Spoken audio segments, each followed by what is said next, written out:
Okay, start करते हैं। Last class में हम क्या पढ़े थे? हम पढ़े थे बाइनोमियल एक्सपेंशन। बाइनोमियल एक्सपेंशन का हमने फार्मूला सीखा था। बाइनोमियल एक्सपेंशन के फार्मूला में हमने क्या सीखा था कि हम जो है वो किसी भी पावर ब्रैकेट के बाहर पावर लगी हो हम उसको एक्सपैंड कर सकते हैं और उसकी टर्म्स निकाल सकते हैं जितनी भी टर्म्स आ रही हो। ओके, फिर हमने सीखा था कि कभी पावर्स होती हैं, वो कभी टर्म्स होती हैं वो असेंडिंग पावर्स में होती हैं, कभी डिसेंडिंग पावर्स में होती हैं। फिर हमने कुछ ऐसे पर्टिकुलर क्वेश्चंस करके देखे थे जिसमें जो है हमारे पास पहला पार्ट एक्सपेंशन के बारे में था और अगला पार्ट क्या था कि हम जो है वो कोई पर्टिकुलर टर्म मल्टीप्लाई करके दिखाएं, जिसके लिए हमने क्या सीखी थी? हमने सेलेक्टिव मल्टीप्लिकेशन सीखी थी कि दो ऐसी टर्म्स को मल्टीप्लाई करो कि डिजायर्ड पावर खुद ही आ जाए, सारी टर्म्स को मल्टीप्लाई करने की ज़रूरत हमें नहीं थी। चाहिए, ये वन टाइप ऑफ क्वेश्चन मैंने आपको बताया था, मैंने आपको पास्ट पेपर का सवाल भी दिखाया था। सही है, पास्ट पेपर का सवाल था हमारे पास, इस तरह के आगे भी पास्ट पेपर के आपके पास सवाल आएंगे। सही है। फिर इस चैप्टर का दूसरा पार्ट अब क्या होता है? इस चैप्टर का दूसरा पार्ट होता है finding a specific term in the expansion of something.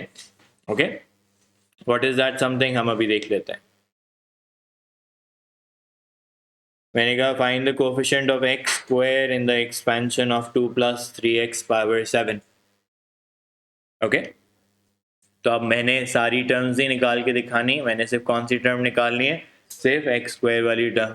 अब लाइए, एक सिंपल सी बात ये हो सकती है कि आप कहें कि सर मैं कोई बात नहीं, मैं थोड़ी मेहनत करता हूँ, मैं सारी टर्म निकाल लेता हूँ, जब एक्स स्क्वायर वाली टर्म आएगी तो मैं रुक जाऊंगा। सही है, परफेक्टली फाइन, कोई मसला नहीं है। नहीं सही है, लेकिन अब यहाँ तो वैसे भी नज़र आ रहा है कि भाई पहली टर्म की पावर जो है वो 0 आएगी, फिर अगली टर्म की 1 आएगी, उससे अगली वाली टर्म की 2 आएगी, तो बेसिकली टर्म नंबर 3 निकालनी है। बट अगर फर्ज हम अगले वाले सवाल को देखें तो अगले वाले सवाल में डिफरेंस क्या है कि अगले वाले सवाल में मेरे पास पावर 5 है और दोनों टर्म्स में x है, तो मुझे काफ़ी सारा सोचना पड़ेगा कि भाई कोफिशिएंट ऑफ x यानी x पावर 1 वाली टर्म कौन सी होगी। तो मेरे पास कोई तरीका होना चाहिए कि मैं डायरेक्ट उस टर्म पे पहुंच जाऊं जो रिक्वायर्ड टर्म है। सही है, डायरेक्ट उस टर्म पे पहुंचूं जो मेरी रिक्वायर्ड टर्म है। तो उसके लिए पहले हम प्रोसेस डेवलप कर लेते हैं, फिर हम आगे देखेंगे। सही, प्रोसेस क्या डेवलप करना है हमें? हम प्रोसेस डेवलप करना स्टार्ट करते हैं। ये कहता है find the coefficient of x square in the expansion of 2 + 3x power 7। तो मैंने कहा यूज द फॉर्मूला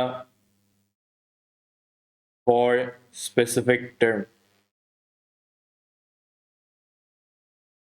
सही है, साइड पे हम लिख लेते हैं स्पेसिफिक टर्म का फॉर्मूला क्या होता है।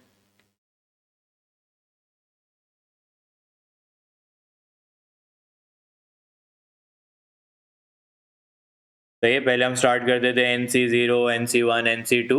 अब मुझे नहीं पता कि कौन सा NC क्या नंबर कौन सा निकालना है, तो मैंने कहा एक नंबर ले लेते हैं R, NCR A power N minus R and B power R।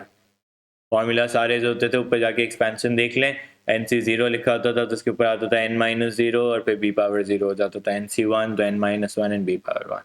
अभी मुझे नहीं पता फर्स्ट कौन सी टर्म निकालनी है, तो मैंने कहा कि जनरल फार्मूला अप्लाई कर लो। अब उस फार्मूला में जब अप्लाई करोगे, सही है, तो इसमें A क्या है 2, B क्या है 3x और N क्या है 7। तो क्या लिखोगे? 7CR 2 power N-R 3x power R। सही है, पहले क्या हो रहा था जब एक्सपेंशन हो रही थी तो इधर 0, 1, 2 अलग अलग टर्म्स आए, मैंने पहला स्टेप लिख दिया। Second step, equate the powers of x from step 1 to the power of x required in the question. What is the power of x required in the question? x power 2 required है, तो मैं क्या कह रहा हूँ? Equate the powers of x from step number 1 to the powers of x required in the question. तो हमने कहा यहाँ पे x वाली टर्म कौन सी है? x power r।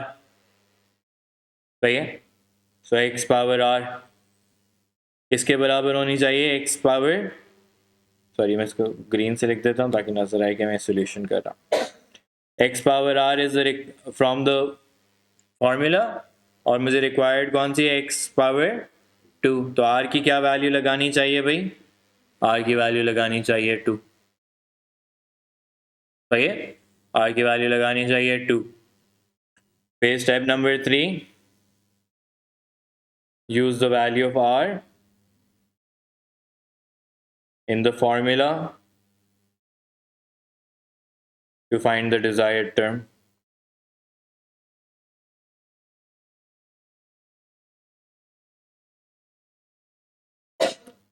तो मैंने फिर से लिखा 7c2 2 power 7 minus 2 3x power 2।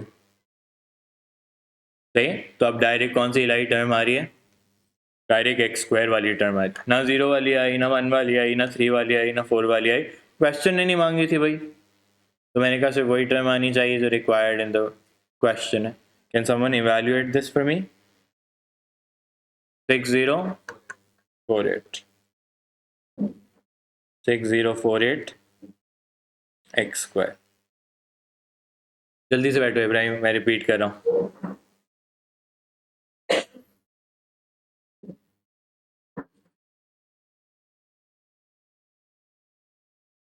अब लास्ट क्लास में इब्राहिम हम क्या कर रहे थे, हमने एक्सपेंशंस करना सीखी थी बहुत सारी। हम टर्म नंबर 1 2 3 सारी एक्सपैंड करके फॉर्मूला लगा के निकालते थे। इस क्वेश्चन में मैं क्या कह रहा हूँ, मैं कह रहा हूँ find the coefficient of x square, यानी तुम सारी टर्म्स नहीं निकालो, सिर्फ एक टर्म निकालो जिसमें एक्स की पावर 2 आएगी। सही है, जिसमें एक्स की पावर 2 आएगी। अच्छा, फिर मैंने क्या कि आप सारी टर्म्स नहीं निकालनी, कोई एक बीच में से जाके टर्म निकालनी है। तो मुझे पता होना चाहिए कि भाई मुझे टर्म नंबर 1 निकालनी है, टर्म नंबर 2 निकालनी है, टर्म नंबर 3 निकालनी है, टर्म नंबर 4 निकालनी है, कौन सी। तो मैंने कहा कि इसके लिए स्टेप्स हम डेवलप करते हैं। पहले मैंने एक नया फार्मूला सिखाया है, यहाँ पे ऊपर मैंने क्या लिखा है, n c r a power n minus r b power r. सही है, ये फाइंडिंग अ स्पेसिफिक टर्म का फार्मूला है। इसमें मैंने एन ए और बी लगा दिए। आर तो टर्म का नंबर होता है कि भाई कौन सी टर्म निकालनी है, तो उसको मैंने ब्लैंक छोड़ दिया। अभी मुझे नहीं पता पहले स्टेप में कि 7cr 2 power n minus r 3x power r। हाँ, लेकिन इसमें नंबर्स लगे हुए थे ना उस वक्त, इसमें नंबर लगे हुए थे NC0 NC1 NC2 NC3 NC4। उससे अलग अलग बहुत सारी टर्म्स आ रही थी। अब मुझे सारी टर्म्स नहीं चाहिए, मुझे सिर्फ कोई एक टर्म चाहिए। कौन सी वाली, क्वेश्चन ने कहा एक्स स्क्वायर वाली। सही है, तो मैंने क्या किया, मैंने पार्ट 1 में फॉर्मूला लगाया, पार्ट 2 में मैंने तुमसे कहा equate the powers of x from step 1 to the powers of x required in the question. तो एक्स की पावर यहाँ पे क्या थी, एक्स पावर आर। मैंने इसको किससे इक्वेट कराया है, एक्स स्क्वायर से। सही है, एक्स पावर आर को एक्स स्क्वायर से इक्वेट कराया, तो मुझे पता चला कि मुझे NC0 NC1 निकालने की ज़रूरत नहीं थी। मुझे डायरेक्ट सिर्फ क्या निकालना चाहिए, NC2 7C2 वाली टर्म, क्योंकि आर की वैल्यू 2 आ गई है। सही है, तो उससे एग्जैक्ट टर्म निकल आई 6048 एक्स स्क्वायर। सही है, अब मैं यही काम तुम्हें अगले सवाल पे करके दिखा रहा हूँ। सही है, मैं स्टेप्स दोबारा नहीं लिखूंगा, उनको बाद में कॉपी कर लेना। यहाँ पे क्या, एक्स की डिजायर्ड पावर क्या है भाई मेरी, x power 1। Everybody agrees with this. तो हम करके देखते हैं। पहला पार्ट क्या था, अप्लाई द फॉर्मूला। तो इसमें a जो है वो 2x है, b जो है वो -3/x है, और n जो है वो 5 है। तो 5cr 2x power 5 minus r -3/x power r। सही है, यहाँ तक बात क्लियर है। अब क्या स्टेप नंबर 2 क्या था, first equate the powers of x from step number 1 to the desired power in the question. अब पहले मुझे बताओ कि powers of x from step number 1 क्या क्या है तुम्हारे पास। एक यहाँ पे न्यूमरेटर में नजर आ रही है x पावर 5 माइनस आर, और डिनोमिनेटर में लाई कितनी नजर आ रही है, x power r। So x power 5 minus r over x power r किसके इक्वेट करना चाहिए, equals to what, what is the required power in the question, 1। x power 1 required है, तो ये मिला के किसके बराबर होनी चाहिए, x पावर 1 के बराबर होनी चाहिए। तो ये स्टेप सबको समझ आया। कि जो जो क्वेश्चन में जो जो हमारे फॉर्मूला में पावर्स हैं वो मिला के इक्वल्स टू एक्स पावर 1। अब बताओ इसको सॉल्व कैसे करूं? क्रॉस मल्टीप्लाई कर सकते हैं, सही है। एक काम इब्राहिम बिल्कुल सही बता रहे हैं कि सर इस एक्स पावर आर को उधर आप मल्टीप्लाई कर दें, सही, लेकिन बेसिस सेम है सब जगह, यहाँ पे भी बेसिस सेम है, तो इनकी पावर्स आपस में क्या हो सकती हैं? जब बेसिस सेम और डिवाइड हो रही हो तो पावर्स क्या हो जाती हैं? सब्ट्रैक्ट हो जाती हैं, सही है, माइनस हो जाएगी। तो क्या लिखूंगा? 5 minus r should equal x power 1। 5 minus 2r should equal 1, सही है, बेसिस सेम थी तो पावर्स इक्वल भी हो गई। 5 minus 1 equals to 2r, r should equal 2। यानी इलाही मुझे पता चला कि जो 5c2 वाली टर्म होगी उसमें मेरी रिक्वायर्ड पावर आने वाली है। कैसे आने वाली है? अब आखिरी स्टेप क्या था? Use the value of r to find. तो मैंने दोबारा जो है वो फार्मूला लगा दिया और अब मैंने कहा ये हो गया। पहले तो मैं सारे नंबर्स को एवेल्यूएट कर लेता हूँ। R2 लगाना है, टू लगाना है, सॉरी 2 लगाना था, 2 लगाना है, सही है। पहले मैं नंबर्स को एवेल्यूएट कर लेता हूँ। ये आ रहे हैं मेरे ख्याल से 720 नंबर आ रहे हैं। अब x की देखो क्या क्या पावर्स हैं इब्राहिम, न्यूमरेटर में कितनी पावर बची है? x, ये कितनी बची है? x क्यूब, सही है, और डिनोमिनेटर में क्या आ रही है? X square. तो क्या वो कैंसिल होके बुशरा बन रही है 720 x power 1? That is what I wanted. और मैंने आंसर में क्या मांगा है? Find the coefficient. तो कोफिशिएंट कितना बताऊंगा मैं? सिर्फ 720 बताऊंगा, सही है। समझ आया सबको? Any questions? तो फिर अगला वाला खुद करेंगे भाई। समझ आया है तो अगला वाला खुद करेंगे। पास पेपर का है जून 2016 का।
क्या आ रही है आर की वैल्यू?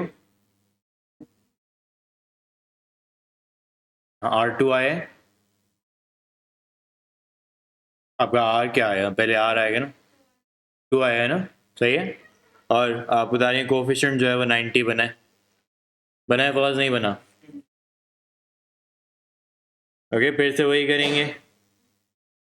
क्या करेंगे Ibrahim? 5CR 5 - R 3x² power R। पहले तो फॉर्मूला लगा दिया मैंने। फिर अगला स्टेप क्या होता है? पावर्स ऑफ x निकालते हैं हम। तो न्यूमरेटर में भी हैं और डिनोमिनेटर में भी हैं। न्यूमरेटर में क्या है? x power 2R। डिनोमिनेटर में क्या है? x power 5 - R। किसके बराबर होना चाहिए? x power 1। क्वेश्चन में x पावर 1 मांगा है मैंने, सही है। तो ये बना x power 2R - 5 - R should equal x power 1।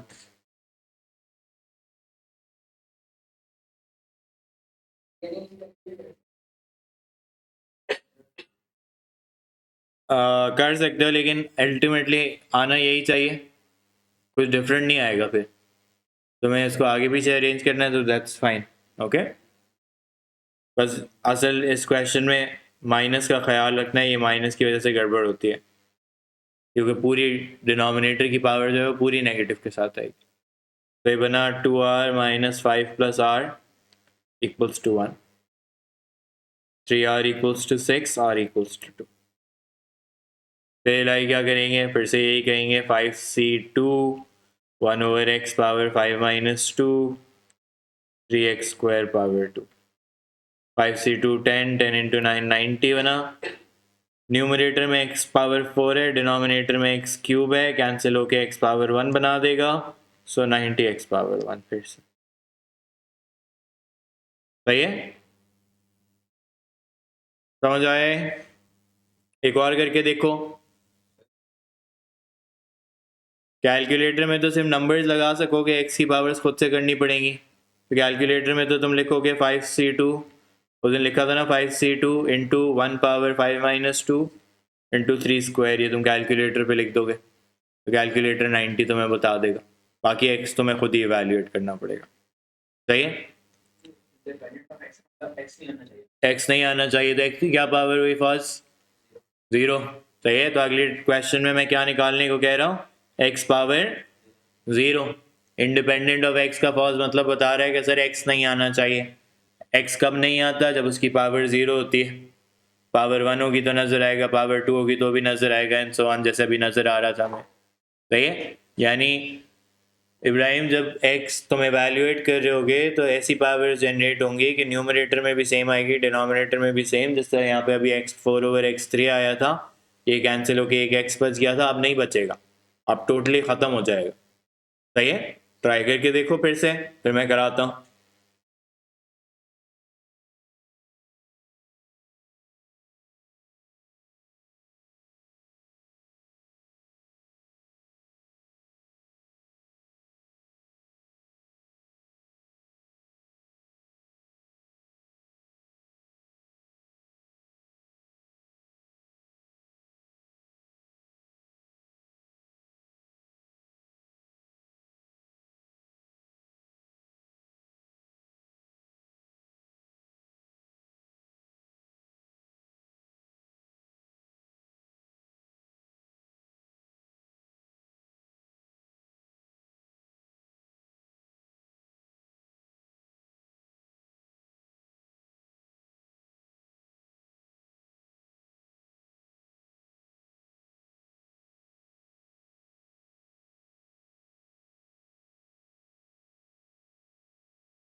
हो गया?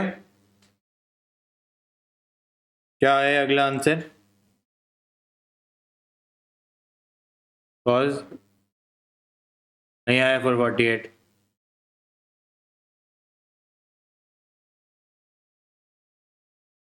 चलो देखते हैं फिर से। a is 2x, b is 1/2x cube, सही है, and n is 8। पहले क्या लिखा? 8 CR 2x power 8 minus r 1/2x cube power r। पहले तो एज इट इज लिख लिया। अब x की पावर्स गैदर करो। कहाँ कहाँ है x की पावर्स? कुछ न्यूमरेटर में और कुछ डिनोमिनेटर में, ऐसा ही है। तो x power 8 minus r should equal x power 8 minus r numerator में और x पावर कितना 3r डिनोमिनेटर में। किसके बराबर होना चाहिए? x पावर 0 चाहिए मुझे। फिर से बेसिस सेम है, टर्म्स डिवाइड हो रही हैं, पावर्स क्या हो जाएंगी? Subtract. So 8 minus r minus 3r should equal x power 0। सही है यहाँ तक? फिर 8 minus r minus 3r should equal 0, 8 equals to 4r, r should equal 2। सही है, ये हो गया।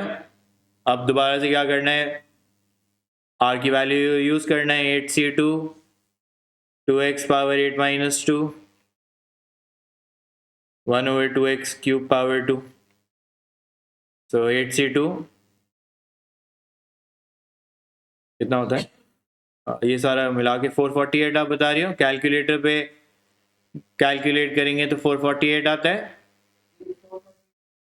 तुमने 2 लगाया है, तुम कैलकुलेटर पे क्या लिखोगे इब्राहिम? 8c2 लिखोगे into 2 power 6 into 1/2 power 2। Calculator पे तो x के बगैर लिखते हैं ना। सही है, कैलकुलेटर पे ये सारा लिख दिया तुमने। नजर आ रहा है ना? नजर आ रहा है, सही है। तो ये सारा लिख दिया, तो ये आ रहा है 448 कैलकुलेटर पे से। ओके, ऊपर भी x पावर 6 और नीचे भी x पावर 6 कैंसिल हो गया, तो क्या बचा? 448 बचा। सही है। Any questions? नो?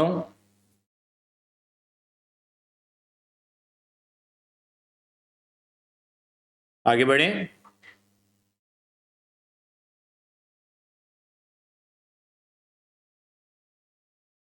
और पढ़ के बताओ फिर से, पास पेपर के सवाल है एग्जाम्पल 9। क्या डिफरेंस है पिछली एग्जाम्पल से?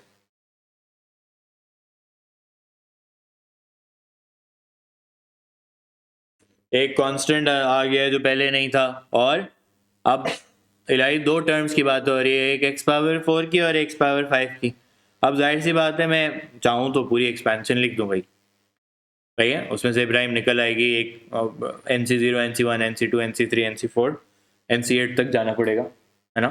7 है तो NC7 तक जाना पड़ेगा, सॉरी 8 टर्म निकलेंगी, उनमें से एक x पावर 4 और एक x पावर 5 वाली ज़रूर होगी। लेकिन क्या मैं सिर्फ x पावर 4 और x पावर 5 तो निकालना मैंने सीख लिया है, स्पेसिफिक टर्म मैंने, तो एक दफ़ा मैं x पावर 4 के लिए लगा लेता हूँ और एक दफ़ा x पावर 5 के लिए लगा लेता हूँ, फिर आगे सोचूंगा क्या करना है भाई। टर्म तो पहले ढूंढूं मैं, सही है, टर्म ढूंढता हूँ मैं। तो आपने कहा सर a आपके पास x है, b आपके पास 2k है और n आपके पास 7 है। आप पहले ढूंढ लें, एक दफ़ा आप x पावर 4 ढूंढ लें और एक दफ़ा आप x पावर 5 ढूंढ लें, सही है। तो मैंने लिखा 7CR x power 7 minus r 2k power r, सही है। ये दोनों में कॉमन ही होगा ना, दोनों के लिए यही लगेगा, मैं बीच में लिख देता हूँ। अब x की क्या पावर्स आ रही हैं? x की पावर आ रही है 7 माइनस r।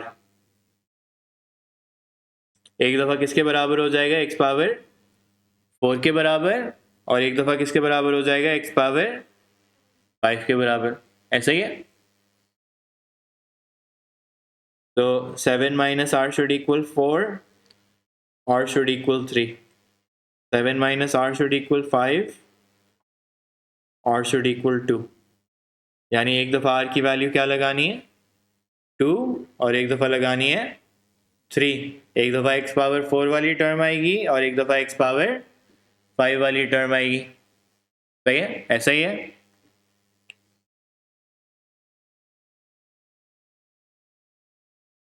तो मैंने कहा 7c3 x power 7 minus 3 2k power 3. तो कितनी बन रही है term 7c3 is 35 into 8 280. 280 number बन रहा है. उसके साथ x पावर, उसके साथ k क्यूब है पहले और फिर एंड में x पावर 4 है उसके साथ. सही है. ये कौन सी टर्म निकल आई x पावर 4 वाली टर्म निकल आई. इसी तरह एक x पावर 5 वाली टर्म भी होगी. सही है. वो कैसे निकालोगे इब्राहिम? उसके लिए भी तुमने r निकाला है 7c2 x power 7 minus 2 2k power 2. तो निकल आई 7 into 6 21 20 84 k square x power 5. Sorry. तो अब मुझे बताएंगे पहले यहाँ तक समझ आया या नहीं आया. सही है. नॉन जीरो कांस्टेंट का मतलब है कि उसका आंसर जीरो नहीं आना चाहिए, बाकी प्लस माइनस कुछ भी आ सकता है. सही है. हो सकता है इलाही हमारे पास दो आंसर आए, उनमें एक जीरो तो हम उसको डिस्कार्ड करेंगे. सही है. एक आंसर को फाइनली चूज करना है. अब इब्राहिम सवाल क्या कहता है? उसने सिर्फ ये नहीं कहा कि the coefficients of x power and x power 5 आप फाइंड करें. उसने क्या बताया? The coefficients are equal. अब पहले मेरा सवाल ये है कि इसमें कोफिशिएंट क्या क्या है. पहली वाली टर्म देखो, मुझे बताओ कि इसमें कोफिशिएंट क्या है. 280 के क्यूब, क्योंकि k भी एक नंबर है ना, k कोई वेरिएबल तो नहीं है. और दूसरे वाले का कोफिशिएंट क्या है 84 k स्क्वायर. तो 280 k cube is equals to 84 k square. अब सिर्फ कोफिशिएंट्स को इक्वल बनाया तो x को छोड़ना पड़ा भाई, क्योंकि उसने ये नहीं कहा था कि द टर्म्स आर इक्वल. सही. कहीं कहूँ टर्म्स आर इक्वल तो फिर आप टर्म को भी साथ रखते हैं. सही है. सिर्फ कोफिशिएंट्स का है तो सिर्फ कोफिशिएंट्स को रखेंगे. अच्छा, फिर अब सॉल्व कैसे करूं इसको? एक तो तरीका आपको शायद नजर आ रहा होगा कि सर k स्क्वायर को डिवाइड कर दें तो k बच जाएगा. ऐसे ही नजर आ रहा है वो. सही. I can do that right now as well, but for future references आप इस तरह कैंसिल इसलिए नहीं करते क्योंकि कुछ आंसर्स खो जाते हैं. क्या मतलब है उसका? मैं अभी आपको इसको अपने तरीके से सॉल्व करके दिखाता हूँ. मैंने कहा k स्क्वायर कॉमन ले लें तो ये बच रहा है 280k माइनस 84. तो either this equals to 0 or that equals to 0. सही है. either this equals to 0 or that equals to 0. फिर k equals to 0 और k equals to 84 divided by 280. सही है. k equals to 0 और k is equals to 84 divided by 280. कितना आता है 84 divided by 280? 3/10. तो कौन सी वैल्यू चूज करोगे लाई? 3/10 चूज करोगे. ये डिस्कार्ड हो जाएगी. अगर तुम वो डिवीजन वाला करते जो मैं पहले कह रहा था कि भाई तुम कहते सर के 280 के क्यूब को इधर लिख लें, 84 के स्क्वायर इधर है, आप इसको लाके यहाँ पे डिवाइड कर दें, के क्यूब डिवाइड बाय के स्क्वायर हो जाएगा, तो ये 84 डिवाइडेड बाय 280. तो उस केस में एक ही आंसर आता. उसमें आंसर क्या आता? k इक्वल्स टू 3/10 आ जाता. सही है. आ जाता. ये कैंसिल होता, एक पावर बचती और आंसर आ जाता. लेकिन एक आंसर तुम्हारा खो जाता. वो कौन सा आंसर खो जाता? k equals to 0. अभी विश्वास की ज़रूरत भी नहीं थी कि 0 नहीं होना चाहिए था, तो उसने कह दिया था कि भाई नॉन जीरो कांस्टेंट निकालो. सही है. तो अभी फ़र्क नहीं पड़ता. लेकिन आगे जाके जब हम डिफ्रेंसिएशन वगैरह पढ़ेंगे और इस तरह सॉल्व करने को आएगा और दो आंसर आ रहे होंगे, आप एक देंगे तो आपका एक मार्क डिडक्ट हो जाएगा या आपने एक आंसर एलिमिनेट कर दिया. एलिमिनेट क्यों हो गया? क्योंकि आपने कैंसिल आउट किया था. सही है. तो अननोन कांस्टेंट अगर कोई हो तो उसको एक साइड पे लाके कॉमन लेके सॉल्व करते हैं. हाँ, अगर वो पहले से डिवीजन में हो और कैंसिल हो रहा हो एक ही साइड पे तो कर दें कैंसिल, लेकिन आप खुद से दूसरी साइड पे डिवाइड में ला के कैंसिल नहीं कर सकते। सही है, डिवीजन में है पहले से तो कैंसिल हो सकता है, नहीं है तो ला नहीं सकते। सही है, समझ आए ये सवाल? फिर से पास्ट पेपर का सवाल था, एक और पास्ट पेपर का सवाल देखें। एग्जाम्पल 10, मुझे ज़रा सोच के बताएं कि इसमें क्या करना चाहिए। How is it different and similar to the previous question?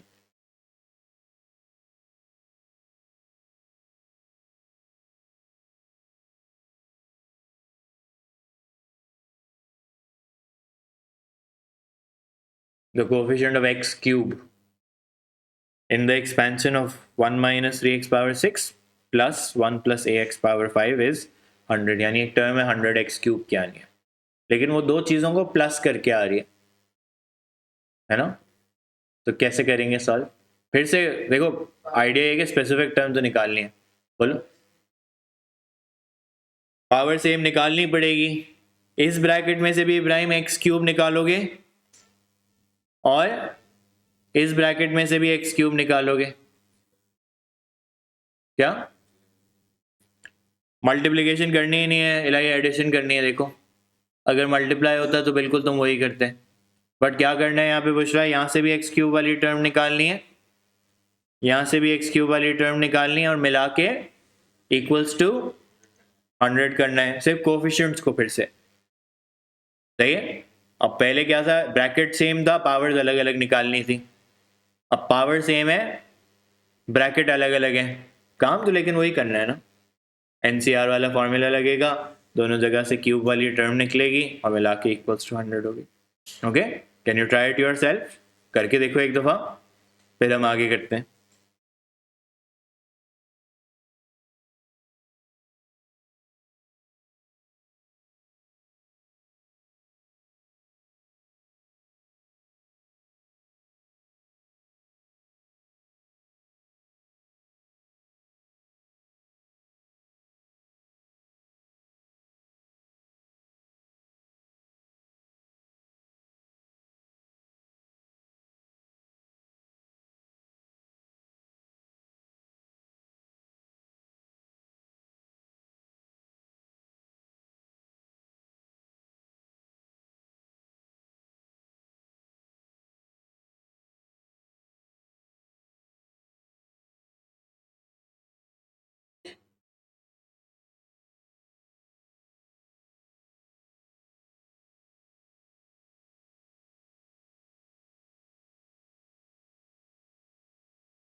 आई ए की वैल्यू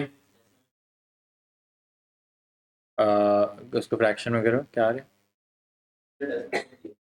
नहीं 3.6 का फ्रैक्शन क्या बनता है?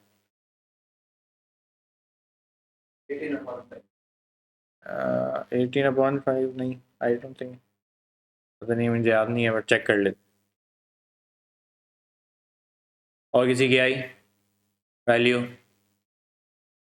4? ओके, बहुत डिफरेंट है, चलिए देखते हैं किसकी सही। ओके, मुझे याद नहीं है answer, I seem to be forgetting it. तुम्हारी क्या ये लाई? मैं लिखूंगा 6c r 1 power 6 minus r minus 3x power r, 5c r 1 power 5 minus r ax power r। यहाँ से x पावर r किसके बराबर आना चाहिए? एक्स क्यूब के बराबर आना चाहिए। यहाँ से भी x पावर r है, वो एक्स क्यूब के बराबर आना चाहिए। सही है, तो r की वैल्यू 3 यहाँ पे भी बन रही है और r की वैल्यू 3 यहाँ पे भी बन रही है। ये अभी क्वेश्चन सिंपल है, इसलिए एक पास पेपर का सवाल है जिसमें दो अलग अलग r की वैल्यूज आ रही हैं। सही है, so you could have that as well.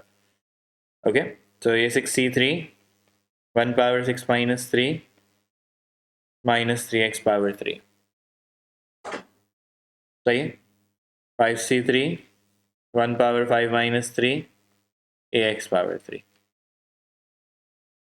6 5 4 20 20 into 27 minus 540, ये बन रहा है माइनस 540 एक्स क्यूब। और यहाँ पे क्या बन रहा है?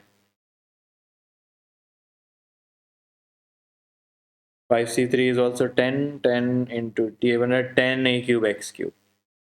अब क्या पता है बताओ? 100 को यूज करना है ना। 100 क्या चीज़ है? It's the coefficient of x cube, और अभी आपस में क्या हो रहे थे? ऐड हो रहे थे। सही है, तो हम कहेंगे कि माइनस 540 जो कि इसका कोएफिशिएंट है, और इसका कोएफिशिएंट है 10 a cube x cube, so plus a cube x cube 10 a cube x cube should equal 100। 10 a cube should equal 640। सही है, 4 सही है। 64 a शुड इक्वल 4। क्या गड़बड़ किया तुमने? तुम्हारी टर्म सेम आई है, तो एडिशन सब्ट्रैक्शन में गलती है। सही है, देखो इसीलिए मैंने तुम्हें पहले क्या कहा कि coefficient of x cube is 100। अब अगर तुमने x लगाया है ना, तो फिर फर्स्ट तुम सबके साथ x लगाओगे। 540 x cube 10 a cube x cube equals to 100 x cube. वो भी कर सकता हूँ मैं, एक्स क्यूब एंड में कैंसिल हो जाएगा सबसे। सही है, तो I can do that too. हाँ, वो मुझे लंबा सोल्यूशन हो गया होगा पे। ओके, क्लियर यहाँ तक? कोई सवाल? तो ये पास पेपर के सवाल भी हमने थोड़े देख लिए, आगे होमवर्क करोगे तो थोड़े से डिफरेंट सवाल भी हैं। कुछ सब्सटीट्यूशन के बारे में वो करके देखना, फिर प्रॉब्लम्स आएंगे तो मैं सॉल्व कराऊँ। सही है, मैंने लेकिन टॉपिक का जो जो जो आइडियाज होते हैं वो मैंने कवर कर दिए। एक सही है ना इब्राहिम, समझ आ गया ना?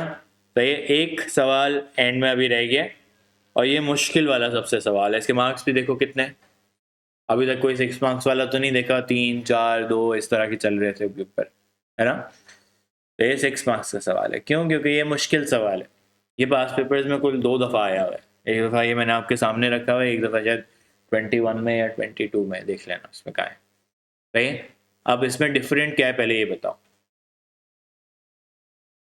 What is different about this question? Power नहीं है, और दूसरी की पावर क्या है? एन। आज तक एन अननोन तो नहीं देखा तुमने, है ना? हमेशा आर नहीं पता होता था कि कौन सी टर्म निकालनी है, अब एन ही नहीं पता। यानी ना मैं NC0 निकाल सकता हूँ, ना मैं NC1 निकाल सकता हूँ, ना मैं NC2 निकाल सकता हूँ, ना NCR निकाल सकता हूँ। आर की पावर भी निकालने जाऊंगा तो उसमें भी प्रॉब्लम ये आएगा कि एन भी अननोन है और आर भी अननोन है ना? तो काफ़ी कॉम्प्लिकेटेड सी सिचुएशन जनरेट हुई हुई है कि एन अननोन है भाई हमारे पास। भाई अब इसको कैसे केटर करते हैं ये देखना है। अब फॉर एलाइना में ये बताया कि सर ये ब्रैकेट्स आपस में मल्टीप्लाई हो रहे हैं, और हमने क्या सीखा था कि भाई ब्रैकेट्स आपस में मल्टीप्लाई हो रहे हैं तो पहले बेहतर होता है कि जो दूसरे जिस पे पावर लगी हुई है उसकी जो है वो पावर ढूंढ ली जाए और उसकी टर्म्स ढूंढ ली जाए। सही है, तो यानी इस ब्रैकेट की एक्सपेंशन तो करनी पड़ेगी, है ना। अगर इसको इन दोनों को आपस में मल्टीप्लाई करना है तो दूसरे ब्रैकेट की टर्म्स पहले नज़र आनी चाहिए ना, जैसे पिछले सवालों में हो रहा था कि उसकी 2 3 4 जितनी भी टर्म्स। अब नबी सवाल ये है कि मैं एन तो अननोन है, मैं टर्म्स का फॉर्मूला लिखना शुरू करता हूँ। मैंने कहा टर्म नंबर 1 बनेगी n c zero 1 power n minus zero x over 2 power zero. कब तक लिखूँ मैं, कहाँ तक जाना चाहिए? एंड तक जाना चाहिए सारी टर्म्स, लेकिन कहाँ एंड कहाँ रोकोगे नहीं पता चल सकता ना। क्वेश्चन में देखो एक हिंट है।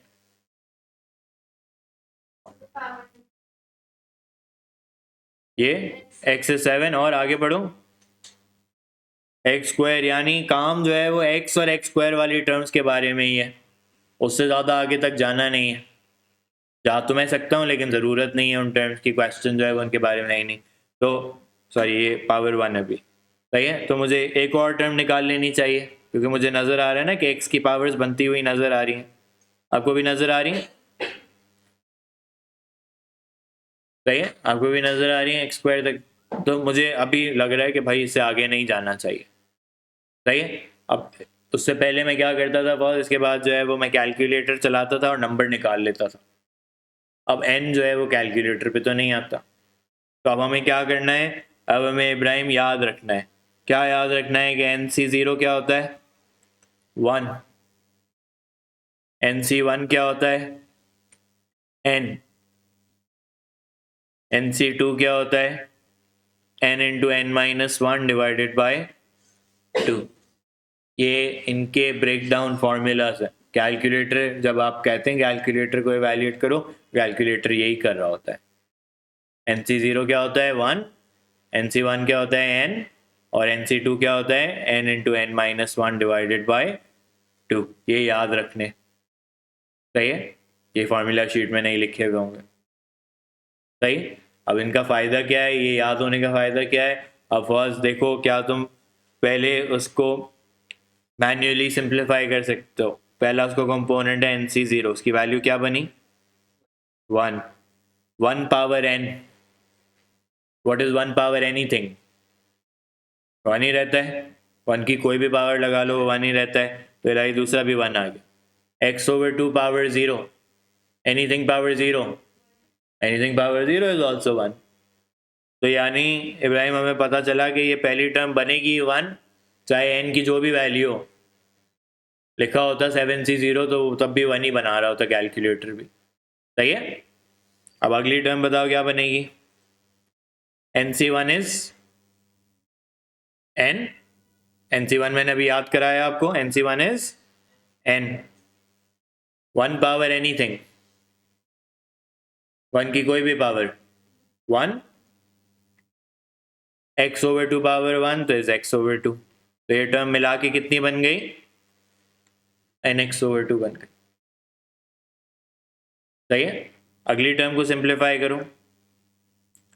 एन सी टू हमने याद किया हुआ है, n into n minus one divide by 2। सही है, 1 पावर एनीथिंग फिर से 1, x over 2 square, x square over 4, तो मिला के क्या बन गया? N into n minus one x square over 8। सही है, ये कहानी कब करनी है इब्राहिम? जब एन अननोन हो। पिछले किसी भी सवाल में एन अननोन नहीं था, तो ऐसी कहानी मैंने आपको नहीं सुनाई थी। सही है, वो तो मैंने डायरेक्ट कैलकुलेटर की कहानी पर स्पेसिफिक टर्म की कहानी सुनाई थी आपको। यहाँ तक बात क्लियर है? अब बताओ, ये हो गया। अभी तो मैंने इसकी एक्सपेंशन की, इसको अब पहले वाले ब्रैकेट से मल्टीप्लाई करना है। फिर आगे क्या करना है ये पहले मैं डिसाइड कर लूँ, फिर मैं मल्टीप्लिकेशन उसके हिसाब से करूँगा। सही है, एक्सपेंशन आगे चल रही है। Dot dot dot.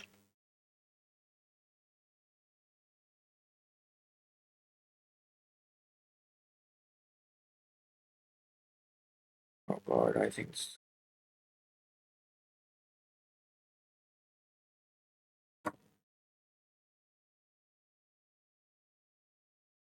वहाँ पे तो स्क्रीन चल रही थी ना पहले। हाँ चल रही थी ना, क्या हैंग हुई हुई पता नहीं। ओके सो मैंने क्या सिखा दिया कि मैंने कहा ये सारी जो है वो एक्सपेंशन आपके पास हो रही है। ओके फिर अब करना क्या है, पहले एन ढूंढना है, find the value of the constant N.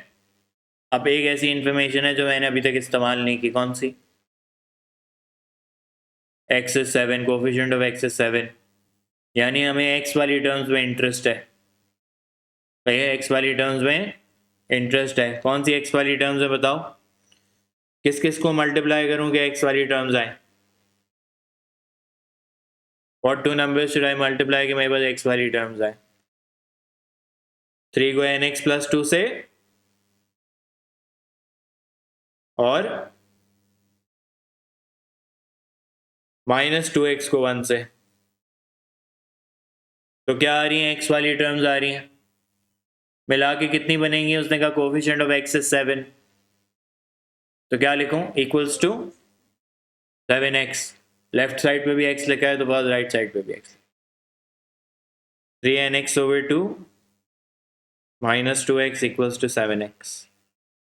x सब में सेम है तो क्या आ रहा है, 3n/2 equals to 9, n equals to 9 into 2 divided by 3, 6।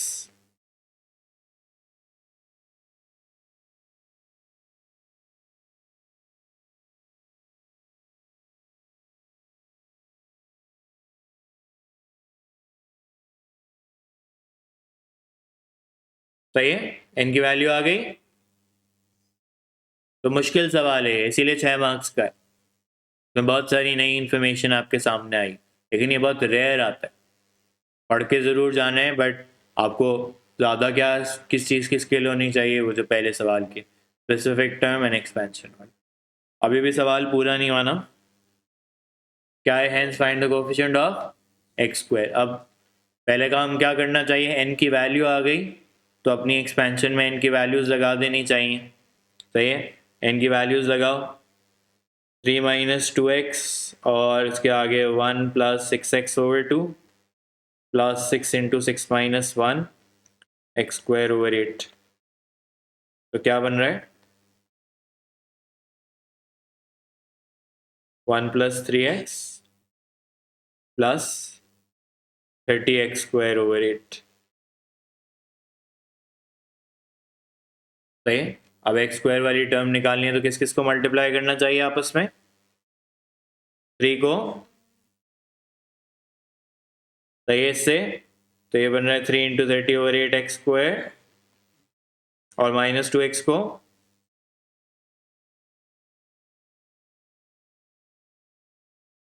90x²/8।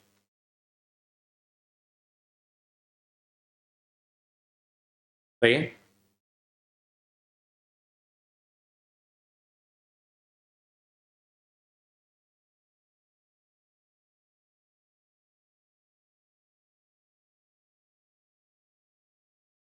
मिला के कोई बता देगा कितना बन रहा है?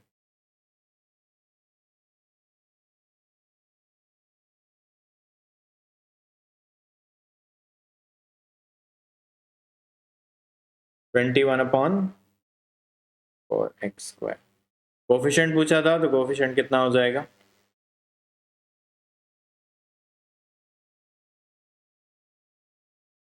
सही है,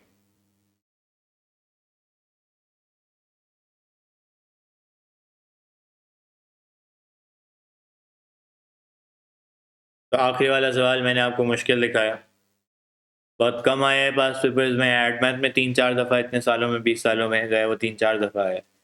एड मैथ में हमें पता था आता है, ये पहली दफ़ा जब ये 2016 में आया था तो सरप्राइजिंग था सबके लिए। ओके, क्योंकि ये एक्सपेंशन NC01 और NC1N होता है और NC2 की एक्सपेंशन जो है वो हमने नहीं सिखाई होती जनरली। सही है, बट यहाँ पे मैंने आपको बता दी। अब जाहिर सी बात है उसके आगे NC3 भी होता है एक, सही। मैं चाहूँ तो आपको NC3 की भी एक्सपेंशन सिखा दूँ, लेकिन वो थोड़ा सा सिलेबस को बहुत ज़्यादा स्ट्रेच करने वाली बात हो जाएगी, चाहिए, इसलिए मैं यहाँ पे इसके एक्चुअल जो एक्सपेंशन होती हैं वो A2 के सिलेबस में दोबारा से एक और बाइनोमियल एक्सपेंशन का चैप्टर है, उसमें ये सारी एक्सपेंशन पे रेलिवेंट होती है। Okay, clear. तो ये चैप्टर यहाँ पे ख़त्म हो गया है। अब देख लो ज़रा होमवर्क के सवाल देख लो कि कैसे कैसे हैं। स्पेसिफिक टर्म, ये 1/x क्या करोगे, क्या x की पावर ढूंढ रहे हो, x की क्या पावर ढूंढ रहे हो, -1, x पावर -1 ढूंढ रहा हूँ, ऊपर ला के देखूंगा, सही है। ये वैसा ही सवाल जो क्लास में किया हुआ है, ये भी वैसा ही सवाल जो क्लास में किया हुआ है। ये फिर से स्पेसिफिक टर्म x² ढूंढनी है, यहाँ पे x² और क्यूब वाली ढूंढने को कहा हुआ है उसने, फिर से वैसा ही सवाल है, कोई उसमें बहुत ज़्यादा डिफरेंस नहीं है। यहाँ पे ये थोड़ा सा आपको पुश करेगा सोचने पे, सही है, सोचना है इस पे पहले, मैं अभी बता नहीं रहा। यहाँ पे देख लो ये क्या कहता है, मैं सिर्फ वर्बली बता रहा हूँ, सही है। अब डिफरेंस क्या हो गया, पहले उसने कहा find first 3 terms in powers of u, x की जगह उसने u लगा दिया, कोई सेम बात है, कोई डिफरेंस नहीं। लेकिन उसने कहा use the substitution u equals to x plus x², यानी अब देखो ये ब्रैकेट है जिसके बाहर पावर 5 लगाई है, लेकिन इसमें 3 टर्म्स हैं, तो ये बायनोमियल नहीं है, ये ट्राइनोमियल है। हमने तो ट्राइनोमियल नहीं सीखा क्योंकि सिलेबस में नहीं है, सही है। तो वो उसको कैसे कहता है कि आप क्या करो, आप सब्सटीट्यूशन यूज करो, कि इसकी जगह पहले आप क्या लिख दो, u लिख दो। तो ये तो वही वाली बात है जो पहले की हुई है, तो आपको अपनी एक्सपेंशन में भी जहाँ जहाँ u आया हुआ होगा उसकी जगह क्या लिख देना होगा, x प्लस x²। अब इलाही क्वेश्चन कहे या ना कहे, अगर तुम ये 3 टर्म्स वाला सवाल देखो तो तुम्हें पता है कि ये सब्सटीट्यूशन से ही सॉल्व होगा, क्योंकि तुम्हारे पास जो फॉर्मूला है वो सिर्फ 2 टर्म्स वाले एक्सप्रेशन पे अप्लाई होता है। तो इसको भी पहले तुम यही कहोगे, तुम्हें कहोगे इसकी जगह सर क्या लिख दें, u, और पहले आप 1 प्लस u पावर 5 की एक्सपेंशन निकाल लें, तो तुमने पहले ही निकाली हुई है, फिर उसमें u की जगह x लगाना है। हाँ, सही है, उस हिसाब से फिर u की जगह ये लिख दोगे और आगे सॉल्व करोगे जो भी सवाल सॉल्व हो रहा है। पहले ट्राई करके देखना, फिर मैं करके दिखाऊंगा, सही है। फिर मेजॉरिटी सवाल होमवर्क में ऐसे ही है, ये भी वैसा ही है, थोड़ा सा पुश करेगा आपको, आप करके देखिएगा। ओके, 4 मार्क्स का है ना, तो वो पूरा क्वेश्चन कितने, 8 मार्क्स का है। Very rare for binomial to have so many marks, but है, सही है। ये भी वैसे ही सवाल है, ये अभी मैंने आपको कराया, 2 ब्रैकेट्स प्लस हो रहे थे, x³ वाला कराया ना, इसमें क्या है, x पावर -1 वाले प्लस हो रहे, करा दिए ये सवाल, सही है। क्लास वर्क को देख के होमवर्क भी हो जाएगा साथ, सही है। सही है, फिर यहीं पे रोकते हैं आज की क्लास, और नेक्स्ट क्लास में जो है वो नया चैप्टर पढ़ेंगे, that's called arithmetic and geometric progressions, सही है। चलिए, I will see you in the next class on Tuesday इंशाल्लाह।